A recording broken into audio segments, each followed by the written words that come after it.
Shalom, perkenalkan nama saya Lucia Francisca, saya dari kelas 11 IPS 2. Di sini saya akan menjelaskan kebudayaan zaman sekarang yang dianggap tabu oleh gereja atau Alkitab. Contohnya ada JMS. JMS merupakan singkatan dari Jeong Myeong Seok, nama pendiri dari salah satu aliran sesat di Korea Selatan. Jeong Myeong Seok sendiri selalu menyangkal bahwa sektenya ini dinamai berdasarkan inisialnya. Orang-orang sekte beranggapan bahwa nama Jeong Myeong Seok ini bukan nama dari pendiri tersebut, melainkan nama tersebut adalah artinya Jesus Morning Star atau Jesus Messiah Savior, yang artinya Yesus Mesias Penyelamat. Asosiasi Agama Korea Selatan juga sudah mengatakan bahwa JMS ini merupakan aliran sesat karena ajarannya berbeda dengan aliran Kristen pada umumnya. Dan JMS lahir pada 16 Maret 1945 dan dia menggunakan tahun lahirnya sebagai kode atau tanda bahwa dia adalah seorang wakil Tuhan. Dan dia juga sempat mengaku-ngaku sebagai nabi yang diutus oleh Tuhan, atau dia juga sempat mengaku kalau dia sendiri itu Tuhan gitu. Dan dia juga memiliki 300 gereja dan lebih dari 1.000 pengikut di dunia, 90% kebanyakan dari Korea Selatan. Dan rata-rata pengikut dan JMS sendiri menaklukkan para pengikutnya dengan berbagai cara. Salah satu caranya ada dia bisa menyembuhkan orang sakit.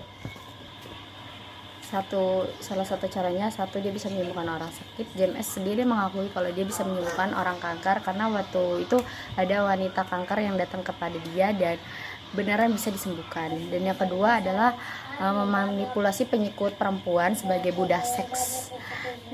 Dan yang ketiga pernah dipenjara 10 tahun karena kasus sebagai perilaku seksual. Dan yang ketiga ada beli mobil atau mengelola duit dari uang gereja sendiri. Nah, itu sebagian salah satu kebudayaan yang dianggap tabu oleh gereja. Akan membahas teknologi zaman sekarang yang dianggap melenceng oleh ajaran Alkitab. Salah satunya ada teknologi membangkitkan orang mati. Nah, setelah salah satu laboratorium di Cina, Shandong Yinfeng Life Science Research Institute mempunyai ambisi untuk membangkitkan orang mati. Optimis itu datang dari dari para peneliti di sana yang meyakini bahwa perkembangan teknologi kesehatan zaman sekarang tuh begitu pesat. Jasad yang dibekukan dengan teknologi cryopreservation di laboratorium Yinfeng Life disimpan dalam kontainer yang suhunya minus 190 derajat. Dan dalam kondisi itu para peneliti bilang kalau sel tubuh bisa bertahan sampai miliaran tahun. Dan pada tahun 2021 ada 10 jasad di Cina dibekukan dan ada 400 di seluruh dunia.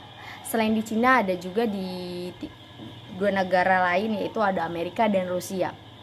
Di Cina disebut sebagai salah satu negara yang intensif mengembangkan teknologi itu. Akan tetapi banyak yang meragukan kalau teknologi ini akan berhasil. Direktur Yinfeng Life sendiri yang bernama Auran Orake yang dulu kerja di Aesor berkata, meski teknologi tersebut masih kemustahilan, akan tetapi dia tetap optimis akan kemajuan teknologi di bidang media sangat pesat sekarang. Menurut Yinfeng tersendiri, tim yang melakukan intervensi dalam waktu 6 menit setelah pasien dinyatakan meninggal dan secara kritis, di mana sel-sel panen masih aktif gitu. Nah, salah satu caranya adalah tim pertama menggunakan metode ini yang disebut oksinegasi atau ekstrem korporal pada pasien. Kemudian akan didinginkan tubuh dan menyuntik obat. Setelah itu jenazah diangkat ke lab untuk disimpan. Prosedur ini juga dilakukan di dalam lab. Proses menukarkan suhu tubuh hingga min 196 derajat.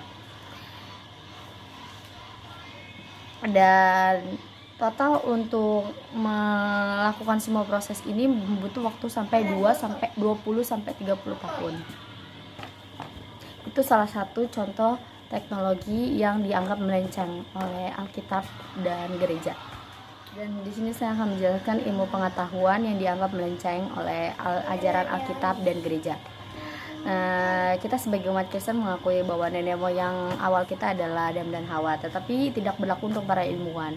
Ilmuwan sendiri menduga bahwa nenek moyang pertama kita adalah seorang Australopithecus afarensis spesies. Ini terlihat berbeda dengan pemahaman manusia zaman sekarang, karena mereka spesies ini tetap berjalan tegak dan menggunakan perkakas batu, misal fosil kerangka bernama Lucy. Saat Lucy hidup 318 juta tahun lalu, badannya tertutup rambut, tingginya sama dengan anak usia 5 tahun, ditemukan di Afrika. Nah, salah satu manusia jenis ini menurut ilmuwan adalah salah satu nenek moyang kita pada zaman dahulu, tetapi masih dicari tahu lagi apa benar hasil dari ilmuwan tersebut. Itu salah satu contoh tentang ilmu pengetahuan yang dianggap melenceng, karena pada sesungguhnya kepercayaan kita sebagai umat Kristen mengakui kalau nenek moyang asli kita adalah Adam dan Hawa. Itu saja yang saya sampaikan. Terima kasih.